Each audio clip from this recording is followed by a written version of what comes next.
الحمد للہ وکفا وسلام علی حبیبہ المصطفى اما بعد فاعوذ باللہ من الشیطان الرجیم بسم اللہ الرحمن الرحیم ان اللہ وملائکتہ یصلون علی النبی یا ایہا الذین آمنوا صلوا علیہ وسلموا تسلیما اللہم صل علی سیدنا محمد وعلی آلہ واصحابہ وبارک وسلم صلاة دائمة سرمدا ابدا۔ ہجرت کا چوتھا سال یہ بھی جنگوں سے گھرا ہوا ہے۔ نبی پاک صلی اللہ تعالیٰ علیہ وسلم ہجرت کر کے جب مدینہ تشریف لائے تو جنگ بدر جو ہوئی اس کا رعب و دبدبہ پورے عرب میں ایسا چھا گیا تھا کہ مسلمانوں کا ایک بڑا رعب کافروں کے دل پر بیٹھ گیا۔ جنگ بدر کی جو فتح تھی وہ بہت عظیم فتح تھی، 70 کافروں کا مارا جانا اور 70 کا قیدی ہو جانا۔ تو ایک تو وہ بدلے کی آگ میں جھلس رہے تھے، اس کے علاوہ ہر جگہ جو خبر پھیلی تھی اس سے مسلمانوں کی دھاک بیٹھ گئی تھی۔ اب ہوا یہ کہ صرف مکہ کے کفار ہی نہیں، جتنے آس پاس دوسری جگہوں کے کفار تھے سب کے سب کھڑے ہو گئے کہ ان کا تو خاتمہ کرنا چاہیے مسلمانوں کا، نہیں تو یہ پھیلتے چلے جائیں گے۔ اس لیے جیسے جیسے سال بڑھتے گئے ہجرت کے تو جنگوں کی شدت بھی بڑھتی چلی گئی۔ اب صرف مکہ والوں سے دشمنی نہیں تھی، مکہ والے بدر میں آئے مارے گئے، پھر اس کے بعد بدلے کے لیے وہ احد میں آئے، مسلمان 70 شہید ہو گئے۔ یہ تو مکہ کی اور مدینے کی لڑائیاں تھیں، لیکن اب دوسرے کفار جب اٹھ کر کھڑے ہو گئے، جگہ جگہ سے کوئی بھی اعلان کرتا کہ ہم مدینے پر چڑھائی کر رہے ہیں، تو اب حالات ایسے تھے کہ صحابہ اکرام رضوان اللہ تعالیٰ علیہ مجمعین اینی ٹائم جنگ کے لیے تیار، ہر وقت وہ سینہ سپر رہتے تھے کہ رات کو حکم آ جائے تو فجر ہونے سے پہلے انہیں مدینے سے نکلنا پڑتا۔ اس طرح صحابہ اکرام الرٹ تھے۔ یہ جو مدنی زندگی گزری ہے، اب چوتھا سال تھا ہجرت کا۔ ایک شخص تھا طلحہ نام کا اور ایک سلمہ، یہ دونوں بڑے پہلوان تھے، یہ ایک دوسرے قبیلے سے تعلق رکھتے تھے۔ انہوں نے اعلان کر دیا کہ ہم مدینے پر چڑھائی کر رہے ہیں، تو وہ اپنی فوج لے کر کے نکلے۔ نبی پاک صلی اللہ علیہ وسلم کو جیسی خبر ہوئی تو حضرت ابو سلمہ ایک صحابی ہیں، ان کو 150 صحابہ دے کر حضور نے بھیجا۔ تو اس کو کیا کہتے ہیں؟ یہ سریہ ہے، یہ غزوہ نہیں، جس میں حضور نے بھیجا ہے کسی کو اس کو کہتے ہیں سریہ۔ یہ شروع میں نے بتا دیا تھا آپ کو، غزوہ وہ ہے جس میں خود رسول اللہ گئے ہوں۔ تو اب یہ حضرت ابو سلمہ 150 لوگوں کو لے کر کے نکلے، اور جب ان کفار کے علاقے میں پہنچے جہاں سے وہ لوگ چڑھائی کرنے کے لیے آ رہے تھے، وہ آدھا راستہ آئے تھے، ان لوگوں کو جیسی خبر ہوئی کہ ہم تو بے خبری میں مدینے پر چڑھائی کرنے والے تھے، یہ تو 150 لوگ باہر نکل کے آئے ہیں، تو وہ مقابلے کی تاب نہ لا سکے، اپنے اونٹ بکریاں ساری چیزیں چھوڑ کے بھاگ گئے۔ تو یہ جو مسلمان گئے تھے ان کو وافر مقدار میں مال غنیمت حاصل ہوا، اور آئے بغیر جنگ کے مسلمانوں کو یہ فتح۔ یہ 4 ہجری میں سریہ ابو سلمہ اس کو کہتے ہیں۔ اس کے بعد پھر یہی 4 ہجری چل رہی تھی، محرم کا ہی مہینہ تھا، شروع کا سال ہے۔ پھر ایک شخص خالد بن سفیان ہذلی نام کا، اس نے پورے عربوں کو اکٹھا کرنا شروع کیا کہ چھوٹے چھوٹے جو خاندان تھے، قبیلے تھے، سب کو جمع کر کے کہا کہ ہم مدینے چلتے ہیں۔ ایک بات میں آپ کو بتاؤں، جتنی جنگیں ہوئی ہیں، حضور پاک صلی اللہ تعالیٰ علیہ وسلم کو جب خبر ہوتی کہ مدینے پر چڑھائی کی جا رہی ہے تو حضور اپنے صحابہ کے ساتھ نکلتے یا پھر صحابہ کی فوج کو بھیجتے۔ ان میں اکثر جو جنگیں ہیں یہ ڈیفینسیو ہیں، سب جو ہے دفاعی ہیں۔ جب وہ لوگ مدینے پر حملہ کرنے کے لیے آئیں گے تو کیا خاموش بیٹھ کر یعنی مظاہرہ کریں گے؟ دیکھیں گے، خاموش بیٹھ کر کے نظارہ کریں گے؟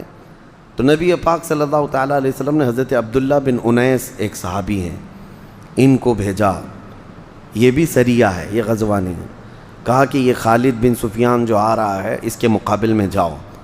تو حضرت عبداللہ بن انیس اتنے بہادر تھے، نکلے، اور جب گئے مقابلے کے لیے تو خالد بن سفیان کو کسی طرح سے انہوں نے پکڑ لیا، اور پکڑ کے اس کا سر کاٹ کر مدینے لے کے آئے۔ باقی پوری فوج بھاگ گئی۔ جب ان کا لیڈر ہی مر گیا تو سب ادھر ادھر ہو گئے۔ نبی پاک صلی اللہ تعالیٰ علیہ وسلم کے قدموں میں لا کر ڈال دیا۔ کہا یہ وہ خالد بن سفیان ہے جو مدینے کی اینٹ سے اینٹ بجانے کی بات کرتا تھا، یہ سارے قبیلے والوں میں نفرت بھر بھر کر کے مدینے کے خلاف لوگوں کو لا رہا تھا، اس کا سر کاٹ کر لا کر حضور کے قدموں میں ڈال دیا۔ نبی پاک صلی اللہ تعالیٰ علیہ وسلم خوشی سے اپنا عصا مبارک چھڑی عبداللہ بن انیس کو دیتے ہیں اور کہتے ہیں یہ تمہارے لیے میرا ہدیہ ہے اور انشاءاللہ تم یہی پکڑ کر کے قیامت کے دن جنت میں داخل ہوں گے۔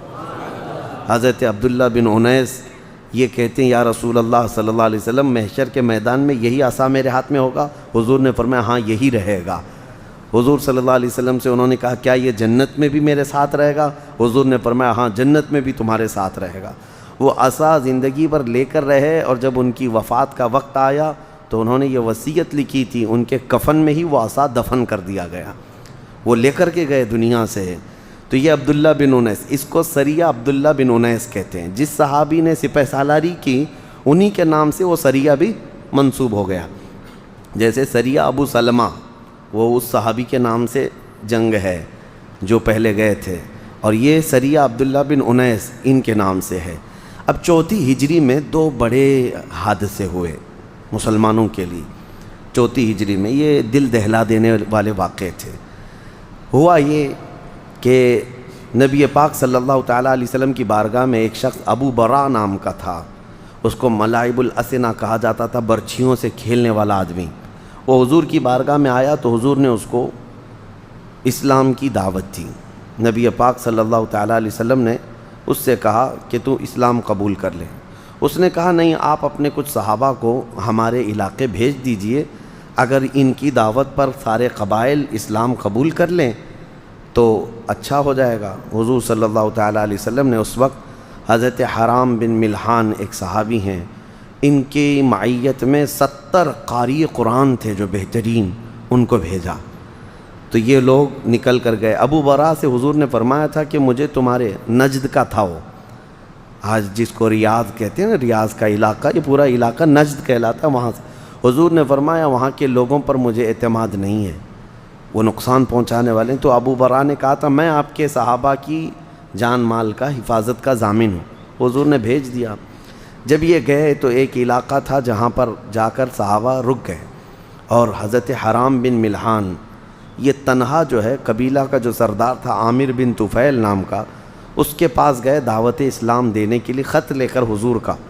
اس نے نہ خط دیکھا نہ پیغام سنا، اپنے قاصد کو حکم دیا اور دربار میں ہی حضرت حرام بن ملحان کو قتل کر دیا۔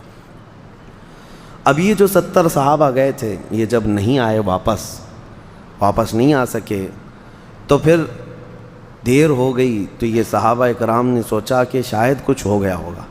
تو یہ جب آگے بڑھنے لگے تو اسی قبیلہ بنو زکوان اور قبیلہ رعل، یہاں کے تقریباً 200 لوگ یہ 70 صحابہ کو مارنے کے لیے آ گئے، اور وہ آئے اور اچانک ان کی اس طرح سے مڈ بھیڑ ہوئی کہ ان لوگوں نے ہر طرف سے یہ صحابہ کو گھیر کر پورے کے پورے 68 صحابہ کو شہید کر دیا جو قاری قرآن تھے بہترین، نبی پاک صلی اللہ تعالیٰ علیہ وسلم کے صحابہ میں۔ اس کو بیر معونہ کہتے ہیں۔ بیر معونہ ایک کنواں تھا وہاں پر جس سے یہ واقعہ ہوا جہاں ہوا۔ ایک صحابی حضرت عمر بن امیہ ضمری یہ بچ گئے، وہ اس لیے کہ عامر بن طفیل جو سردار تھا اس نے ان کو یہ کہہ کر کے چھوڑا کہ میری ماں نے ایک غلام آزاد کرنے کی منت کی تھی، اس لیے میں ایک کو چھوڑ دیتا ہوں۔ ان کے بال تھوڑے کاٹ کر کے ان کو چھوڑ دیا۔ حضرت عمر بن امیہ وہاں سے نکلے۔ اب واقعہ ایسا ہوا کہ 68 صحابہ اور ایک وہ 69، حضرت حرام بن ملحان جو وہاں قتل ہوئے، 70 میں سے 69 شہید ہو گئے، ایک باقی تھے۔ یہ جب واپس آ رہے مدینے تو ایک درخت کے نیچے انہوں نے پناہ لی، وہاں 2 کافر سوئے ہوئے تھے اور ان دونوں کافروں کو انہوں نے کاٹ دیا۔ جذبہ تھا کہ اتنا ان کے علاقے کے لوگوں نے مار ڈالا ہے رسول اللہ کے صحابہ، اور اتفاق ایسا کہ یہ 2 کافر وہ تھے جن کو رسول اللہ نے امان دیا تھا۔ جان کی امان دینا اس زمانے میں ایک بڑا مسئلہ ہوا کرتا تھا، پھر اس کو کوئی ہاتھ نہیں لگاتا، اور ان کو یہ قتل کر کے آ گئے تھے، اور حضرت عمر بن امیہ کو یہ معلوم نہیں تھا۔ تو جب وہ بارگاہ رسالت مآب صلی اللہ علیہ وسلم میں آئے اور جب یہ واقعہ بیان کیا، حضور کو اتنا غم ہوا کہ پوری زندگی بھر رسول کریم صلی اللہ تعالیٰ علیہ وسلم اس غم سے ہلکے نہیں ہوئے۔ یہ جو 70 صحابہ کی شہادت، اور باقی وہ جو 2 کافروں کی موت ہوئی تھی حضور نے ان کی دیت یعنی جان بہا جس کو کہتے ہیں فدیہ دینے کا حکم دیا۔ اب اس کا مسئلہ میں بعد میں بتاتا ہوں، اس پر بھی ایک بڑا مسئلہ پیش آیا۔ اب یہاں پر رسول کریم صلی اللہ تعالیٰ علیہ وسلم کئی مہینوں تک فجر کی نماز میں، آج شافعی حضرات قنوت پڑھتے ہیں فجر کی 2 رکعت میں، دوسری رکعت میں رکوع میں جا کر کھڑے ہو کر قنوت پڑھتے ہیں۔ اس وقت نبی پاک صلی اللہ تعالیٰ علیہ وسلم نے یہ شروع فرمایا تھا، یہی 70 قاری قرآن جو شہید ہوئے، ان کو شہید کرنے والوں کے اوپر حضور صلی اللہ علیہ وسلم نے لعنت بھیجی کئی مہینوں تک۔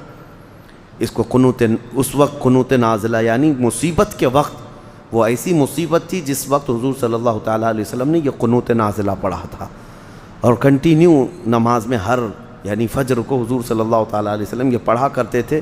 بڑا غم تھا حضور کو۔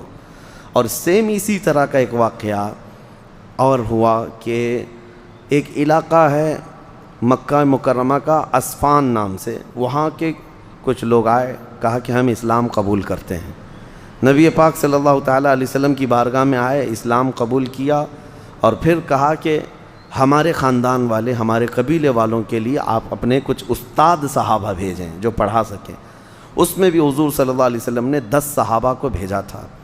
یہ 10 صحابہ میں حضرت عاصم بن ثابت رضی اللہ تعالیٰ عنہ، ان کی معیت میں باقی صحابہ کو بھیجا تھا۔ یہ مکہ کے قریب علاقہ ہے اسفان، ابھی یہ اس علاقے میں پہنچے نہیں تھے، رجیع نام کا ایک علاقہ آتا ہے، اس علاقے میں پہنچے تھے تو یہ کفار نے دھوکہ کیا، اور ایسا دھوکہ کیا کہ ان کو وہاں پر گھیر لیا 10 صحابہ کو۔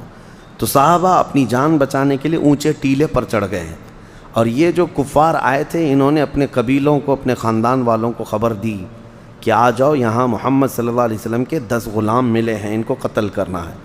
اب اونچے ٹیلے پر جب صحابہ گئے تو اوپر سے تیروں کی بارش کرنے لگے صحابہ، تو یہ کوئی بھی مقابلے کی ہمت نہ کر سکے۔ تو پھر دوسرا دھوکہ انہوں نے کیا، اپنے ہتھیار سب پھینک دیے کافروں نے، اور کہا ہم جان کی امان دیتے ہیں، اتر آؤ، اب تمہارے سے ہمارا کوئی مقابلہ نہیں ہوگا۔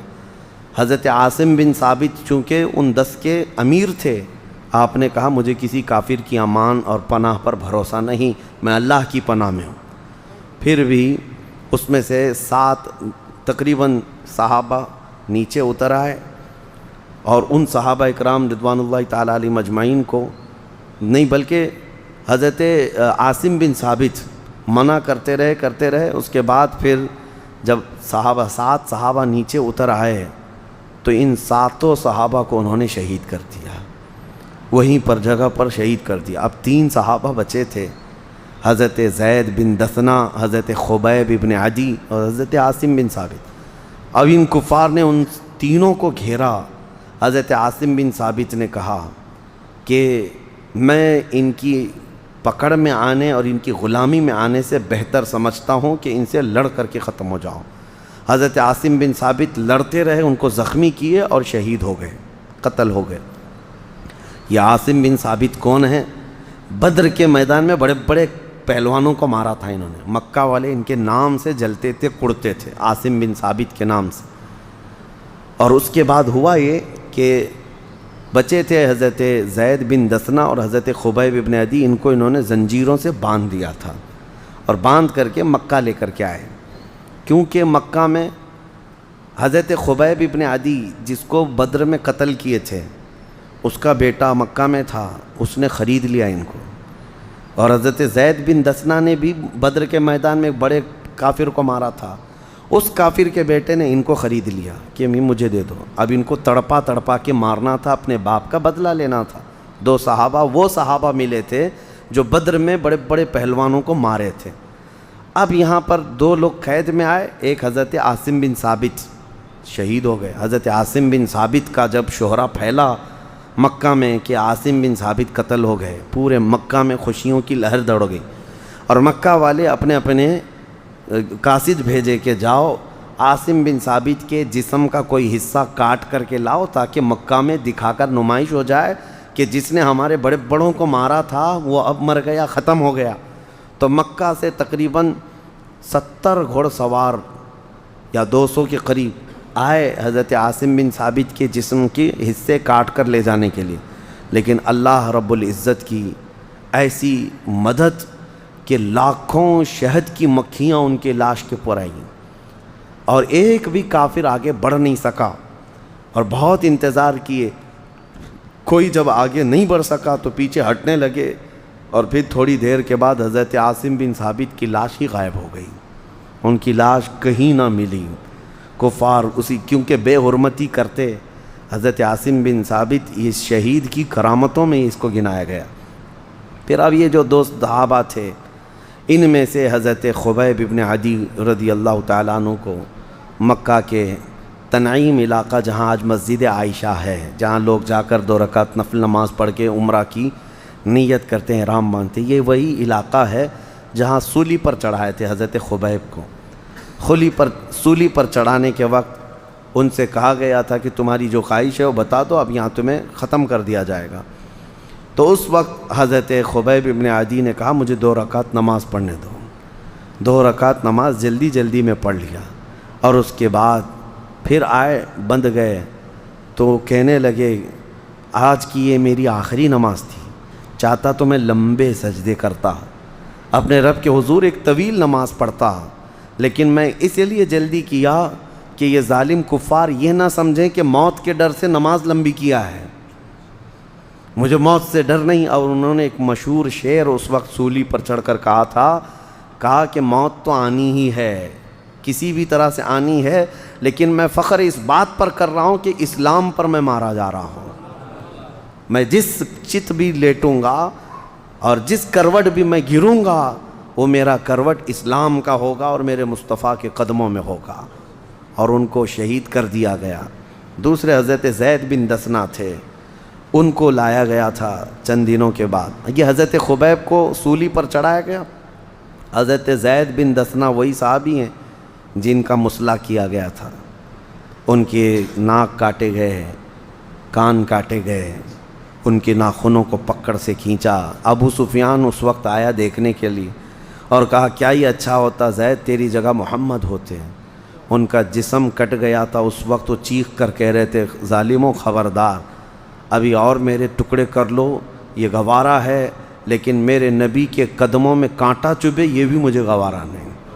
ان کا ہی نعرہ تھا جس کو شعر میں کہا جاتا ہے، جو جان مانگو تو جان دے دیں، جو مال مانگو تو مال دے دیں، مگر یہ ہم سے کبھی نہ ہوگا، نبی کا جاہو جلال دے دیں۔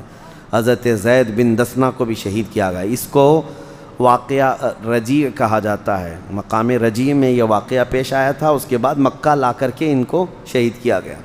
اب حضرت خبیب رضی اللہ تعالیٰ عنہ جب شہید ہو رہے تھے تو انہوں نے پکار کر کے ایک جملہ کہا تھا، اے اللہ ہمارے حال کی خبر اپنے رسول کو دے دے، کیونکہ 10 گئے تھے اور 10 شہید ہوئے، کوئی نہیں بچا۔ رسول اللہ تک یہ بات کون پہنچائے؟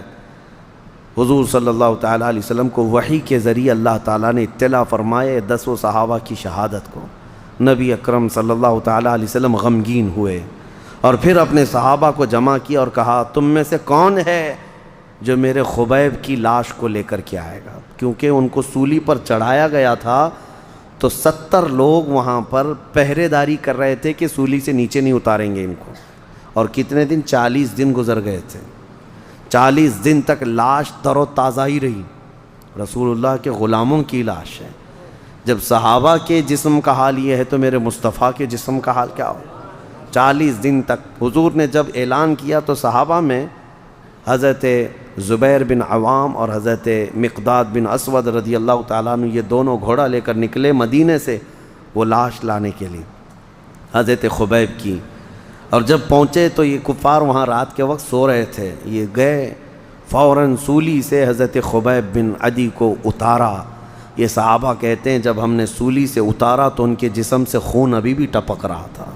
کون ہے مجھے بتاؤ دنیا میں جس کے 40 دن کی لاش پر ابھی تر و تازہ خون ٹپکتا ہو؟ انہوں نے لاش کو اٹھایا اور گھوڑے پر رکھا اور لے کر چل پڑے۔ ادھر ان کی آنکھ کھلی، دیکھا سولی پر نہیں ہے اور 2 گھڑ سوار بھاگ رہے ہیں۔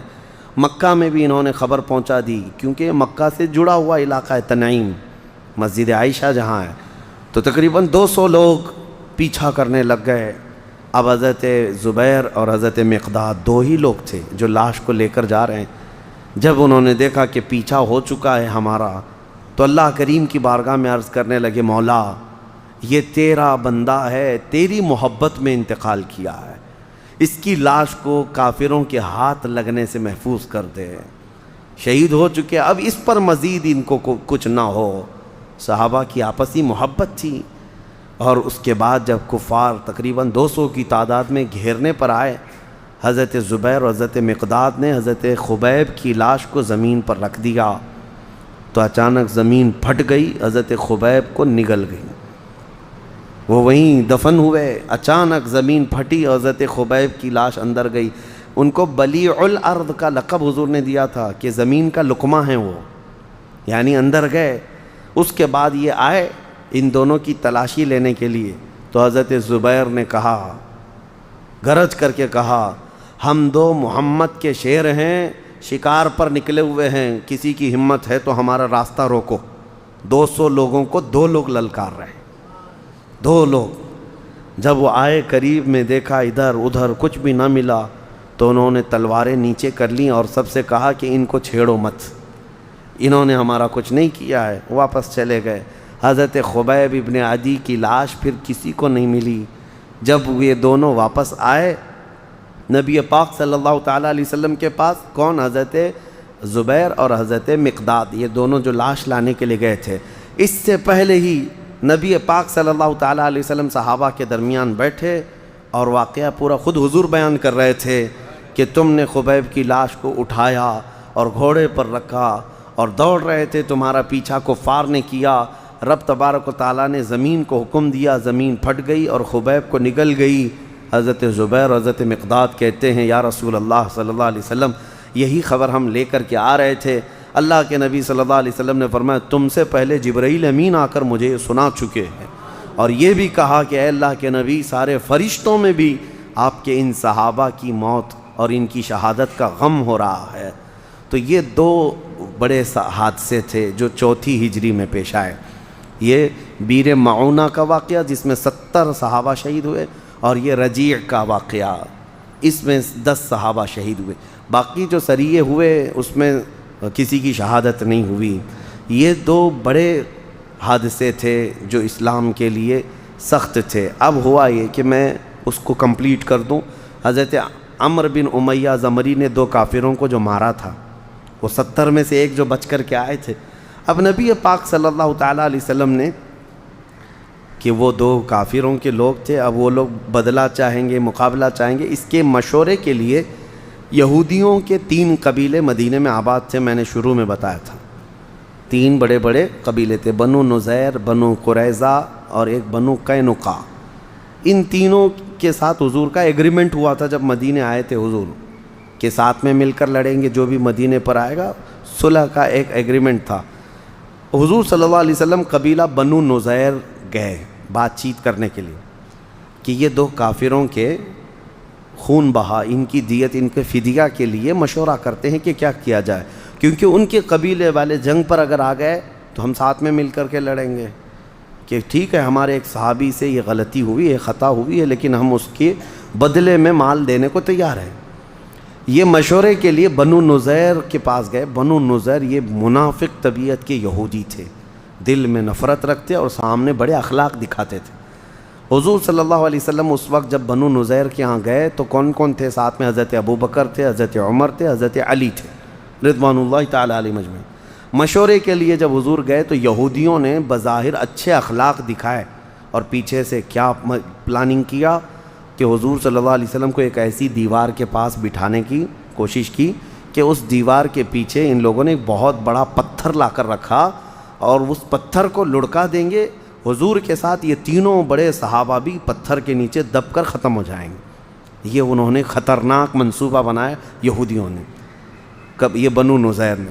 حضور صلی اللہ تعالیٰ علیہ وسلم بیٹھے ہیں مشورے کے لیے اور وہ اوپر پتھر رکھ کر تیاری کر رہے ہیں۔ اللہ کریم جو محافظ حقیقی ہے اپنے رسول کا، اللہ تعالیٰ نے وحی کے ذریعے حضور کو آگاہ فرمایا کہ یہ پتھر لڑکانے والے ہیں۔ فوراً حضور صلی اللہ علیہ وسلم اپنے صحابہ کے ساتھ اٹھ گئے، اس جگہ سے نکل کر کے تشریف لائے، دیکھا ان کی دسیسہ کاری، ان کی پلاننگ، اس کے بعد مدینے آئے تو اب انصار مہاجرین سب کو جمع کیا اور مشورہ لیا کہ انہوں نے غداری کی ہے، جب ہمارا ایگریمنٹ تھا دونوں کا اور انہوں نے قتل کا منصوبہ بنایا ہمارے، تو یہ بہت بڑا دھوکہ ہے، بہت بڑا دھوکہ ہے کہ آپ کا پارٹنر اگر آپ کے ساتھ دھوکہ کر رہا ہے تو ایگریمنٹ ختم ہو گیا۔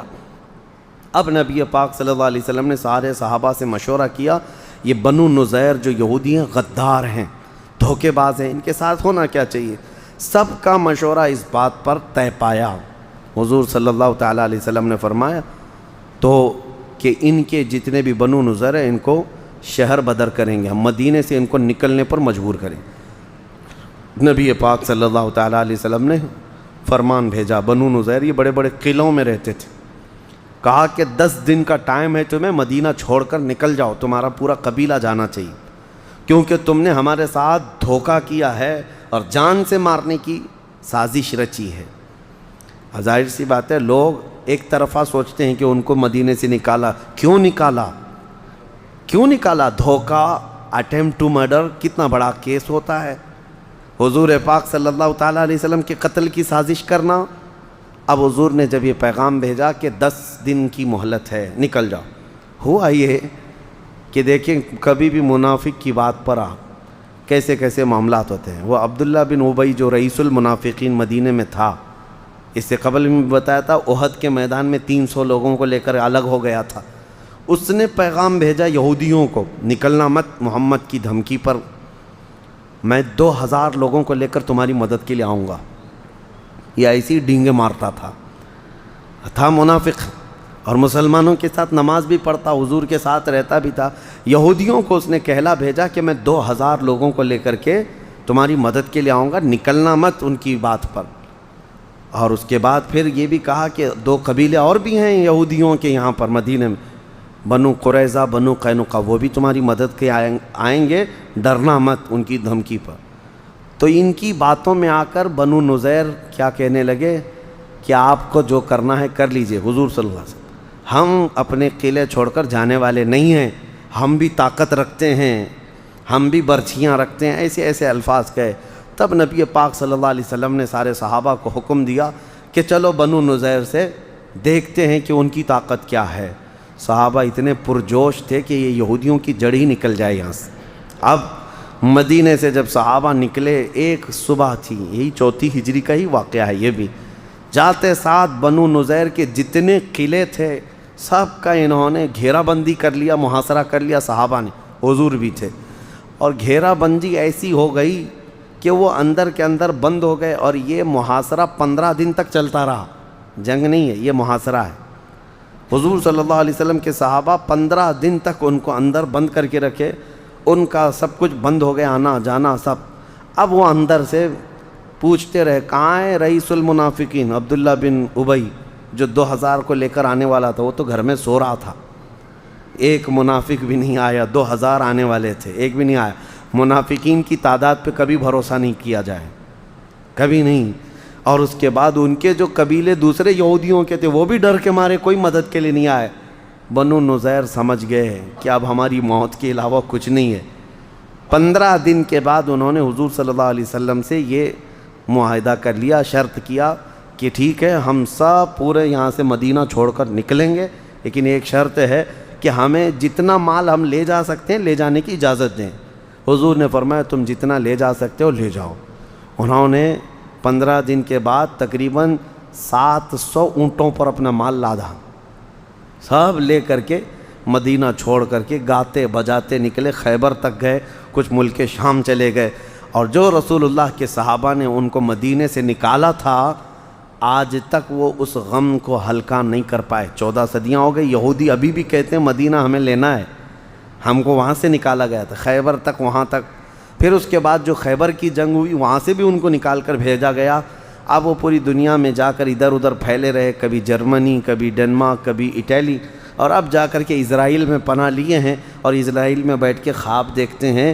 گریٹر اسرائیل کا نقشہ ان کا اگر آپ دیکھیں گے تو اس کو انہوں نے مدینے تک کا بنا کر کے رکھا ہے کہ یہ پورا علاقہ ہم کو قبضہ کرنا ہے، اور یہ گریٹر اسرائیل ہے، اور یہ کنگڈم آف ڈیوڈ ہے، یعنی حضرت داؤد علیہ السلام کی سلطنت کا علاقہ ہے۔ اس کو ہم حاصل کر کے رہیں گے.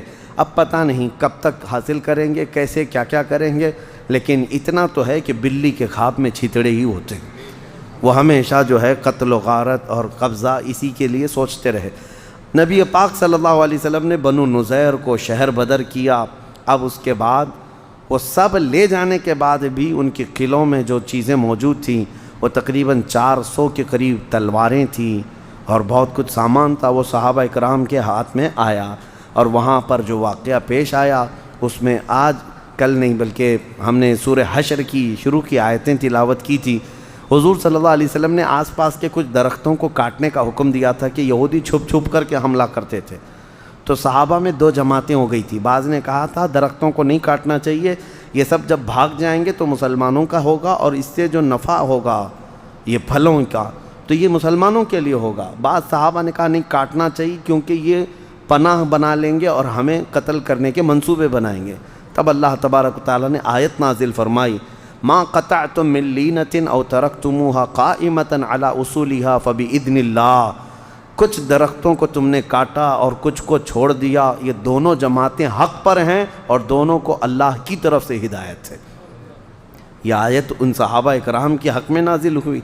بہرحال یہ 4 ہجری کے یہ تمام معاملات ہیں.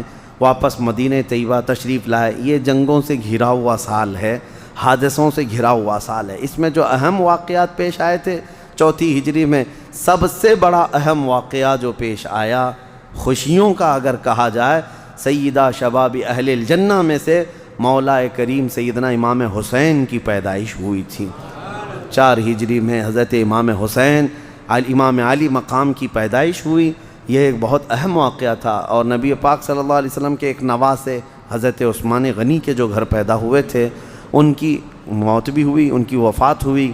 اور اس 4 ہجری کا جو اہم واقعہ حضرت زینب بنت خزیمہ حضور کی ایک زوجہ تھی، ان کی وفات ہوئی.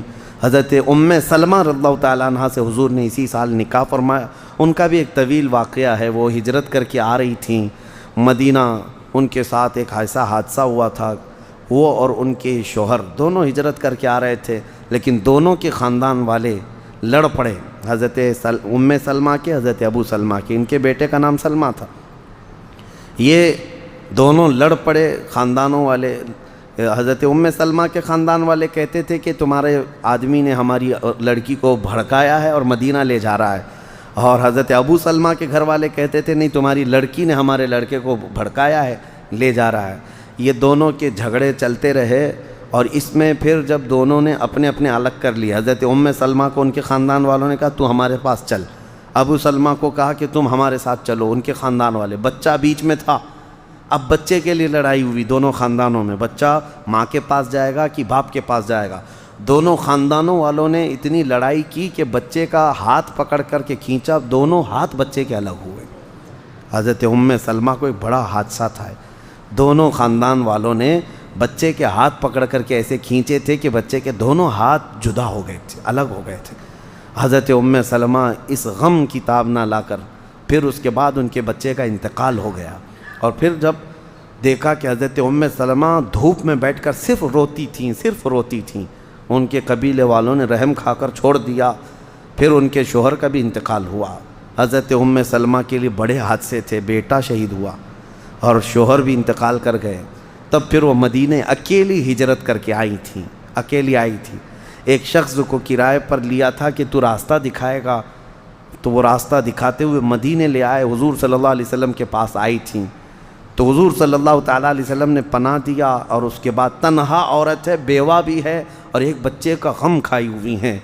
نبی پاک صلی اللہ تعالیٰ علیہ وسلم نے حضرت ام سلمہ کو اپنی زوجیت سے شرف یاب فرمایا. اسی 4 ہجری میں حضور نے حضرت ام سلمہ سے نکاح بھی فرمایا. حضور کی بڑی چہیتی ازواج میں سے ہیں. اور 4 ہجری میں ہی شراب کی حرمت کا حکم بھی آیا. اس وقت تک ابھی شراب حرام نہیں ہوئی تھی، 4 ہجری میں شراب حرام قرار دی گئی. اور ایک بڑی چیز یہ ہے کہ دیکھیں جو بنو نذیر کو یہودیوں کو بھگایا تھا، ان کی اگر میں لسٹ بتاؤں کہ کیا کیا سامان ان کے قلعوں سے ملا تھا وہ بڑا ہے. اب 400 تلواریں مل جانا یہ معمولی نہیں ہے. اس کے علاوہ اور بھی سامان تھا، کھجوروں کے درخت تھے، باغیچے تھے. انصار کی طبیعت کو کیا کہیں، اللہ اکبر۔ حضور کی بارگاہ میں انصار آئے، یوں عرض کیا یا رسول اللہ صلی اللہ علیہ وسلم، بنو نذیر کی جو جنگ میں مال غنیمت آیا ہے، انصار مدینے کے پورے سبوں نے یہ اتفاق کیا ہے، اس میں سے ایک دانہ بھی ہم نہیں لیں گے، سارا آپ مہاجرین میں تقسیم فرمائیں۔ جو ہجرت کر کے حضور آپ کے ہاں سے آئے ہیں ان میں آپ پورا مال تقسیم فرمائیں۔ حضور اتنا خوش ہوئے تھے کہ دعا کے لیے ہاتھ اٹھایا اور کہا اللہم ارحم الانصار و ابناء الانصار و ابناء ابناء الانصار، اے میرے مولا میرے اس انصار پر تو رحم فرما، ان کے بیٹوں پر رحم فرما، ان کے بیٹوں کے بیٹوں پر رحم فرما۔